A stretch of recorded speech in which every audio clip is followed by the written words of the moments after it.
আসসালামু আলাইকুম প্রিয় লিসেনার্স। আশা করতেছি আল্লাহর অশেষ রহমতে আপনারা সবাই ভালো আছেন।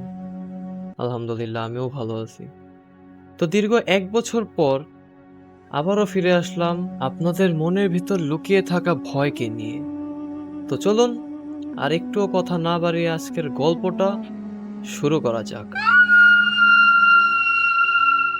রাত তখন ঠিক ২টা ১৭ মিনিট। ঢাকার এক পুরোনো এলাকার ছোট্ট একটি বাসায় থাকতো সিয়াম।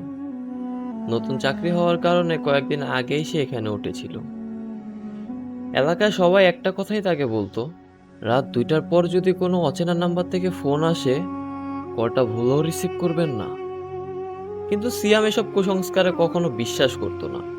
সেদিনও সে নর্মাল দিনের মতো কম্পিউটারে কাজ করছিল। হঠাৎ তার ফোনটা কেঁপে উঠল। কিন্তু সিয়াম হাসতে হাসতে ফোনটা রিসিভ করলো। ওপাশে কয়েক সেকেন্ডের নীরবতা। তারপর খুব আস্তে একটা কণ্ঠ বলল, পেছনে তাকিও না।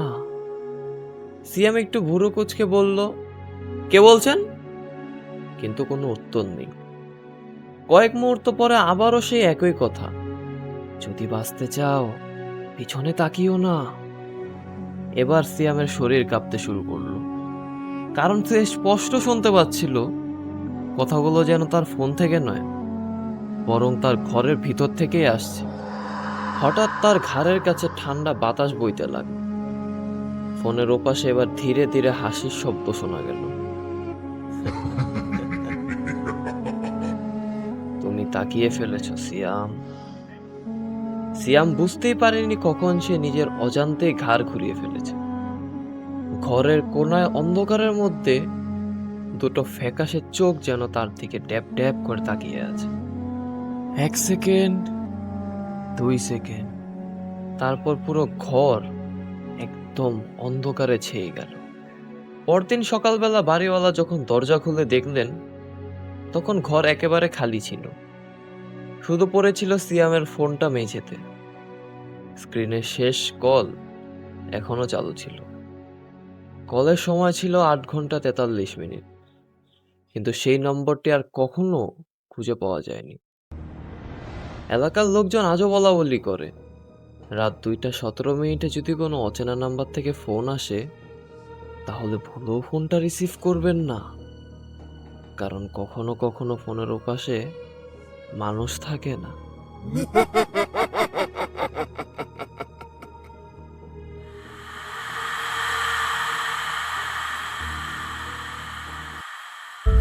না, না, এটা কোনোভাবেই সম্ভব না। তুমি তো মারা গিয়েছো। তাহলে তুমি আমার সামনে কিভাবে? আমি তোমাকে আমার সাথে নিয়ে যেতে এসেছি। তুমি বলেছিলে না আমাকে ছেড়ে তুমি কোনো দিন যাবে না। এই যে দেখো, আমি এখানে, চলো আমার সাথে। না, না, তুমি চলে যাও, প্লিজ চলে যাও, চলে যাও। সানজিদ আর নাইম দুজনেই ছোটবেলার বন্ধু ছিল। স্কুল কলেজ সব জায়গাতেই তারা একসঙ্গে ছিল। একদিন অফিস থেকে ফেরার পথে নাইমের ভয়াবহ সড়ক দুর্ঘটনা হয়। হাসপাতালে নেওয়ার আগেই সে মারা যায়। বন্ধুর মৃত্যুর খবর শুনে সানজিদ যেন একদম ভেঙে পড়ে। কয়েকদিন ধরে সে কারো সঙ্গে ঠিকমতো কথা বলতো না, ঠিকমতো খাওয়া দাওয়াও করতো না। ঠিক ৭ দিন পর রাত ১টা ৪৫ মিনিট হঠাৎ সানজিদের ফোনটা যেন বেজে উঠল। স্ক্রিনে ভেসে উঠল নাইমের নাম্বার। সানজিদ প্রথমে ভেবেছিল কেউ হয়তো মজা করছে তার সাথে। সে কলটা কেটে দিল। ২ সেকেন্ড পর আবার একই নাম্বার থেকে কল আসলো। এবার সে ফোনটা রিসিভ করলো। ওপাশে কোনো কথা নেই, শুধু যেন দূর থেকে ভেসে আসছে বাতাসের শব্দ। হঠাৎ খুব পরিচিত একটা কণ্ঠ ভেসে উঠল, সানজিদ, তুই শুনতে পাচ্ছিস? সানজিদের বুকটা যেন ঝরফর করতে লাগলো। এটা নাইমের কণ্ঠ, একদমই হুবহু। নাইম, তুই কোথায়? কয়েক সেকেন্ডের নীরবতা, তারপর উত্তর এলো, আমি ঠিক আছি রে, কিন্তু ওরা আমাকে যেতে দিচ্ছে না।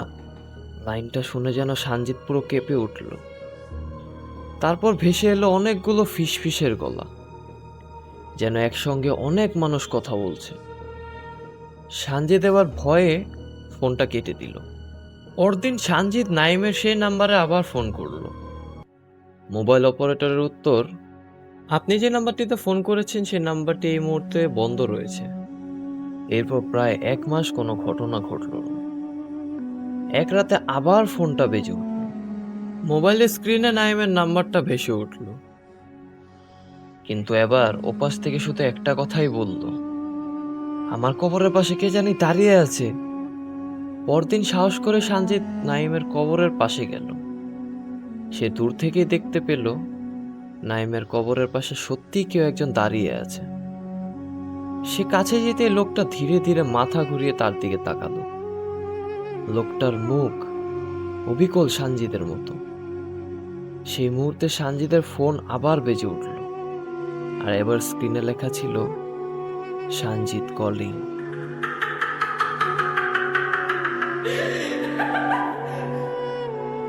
পারভেজ নতুন একটা সিম কিনেছিল।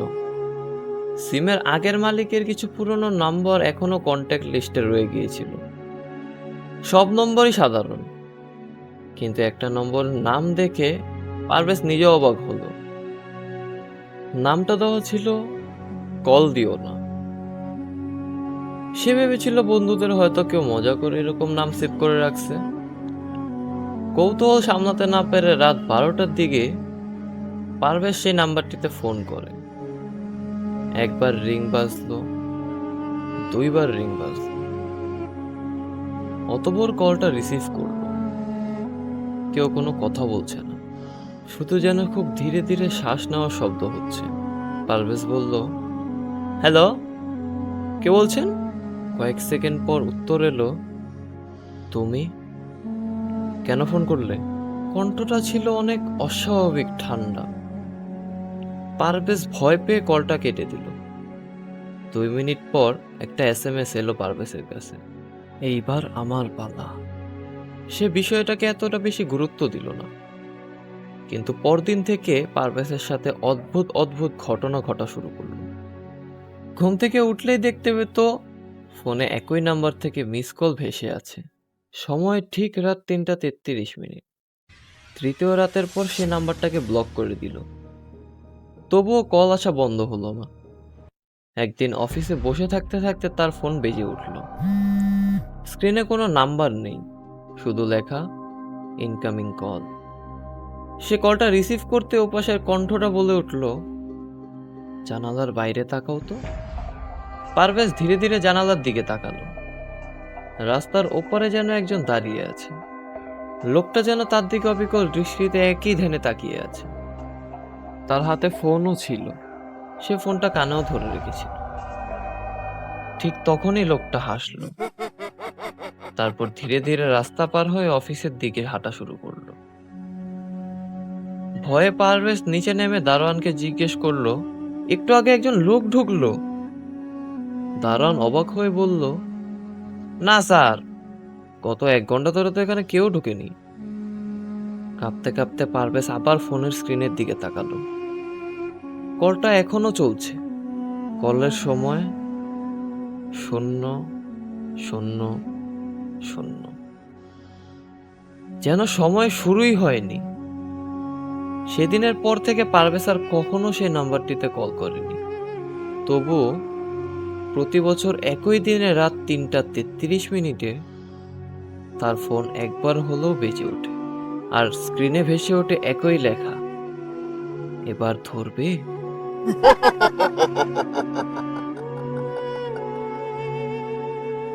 আজকের গল্পটা হয়তো এখানেই শেষ, কিন্তু ভয়ের গল্প কখনোই শেষ হবে না। কে বলতে পারে আজ রাতে হয়তো আপনার সাথে এর চেয়েও ভয়ঙ্কর কিছু ঘটবে। দেখা হবে পরের পর্বগুলিতে। ততক্ষণ পর্যন্ত ঘরের দরজা জানালা ভালোভাবে বন্ধ রাখুন। আর হ্যাঁ, আরেকটা কথা, অন্ধকারকে কখনো হালকাভাবে নেবেন না। আল্লাহ হাফেজ।